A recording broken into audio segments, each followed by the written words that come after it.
আমার গার্লফ্রেন্ডের সাথে আমি বাজি ধরছি, আমি যে মেয়েটার সাথে রিলেশন করি ওনার বাড়ি হলো বরিশাল।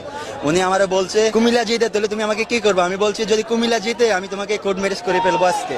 বরিশাল যেতে তুমি কি করবা? যদি বরিশাল যেতে তাহলে আমি তোমাকে আমার ফ্যামিলি দিয়ে আমি তোমাকে প্রস্তাব পাঠাবো, আমি তোমাকে 1 সপ্তাহের মধ্যে আমি তোমাকে বিয়ে দিব। আমি বরিশালের, আমরা এই পরপর 4 বার নিচ্ছি, একবার বরিশালকে গিফট করলাম, এটা হলো ওই যৌতুক নেয় না, একটু যৌতুক ফেরত দিলাম আর কি।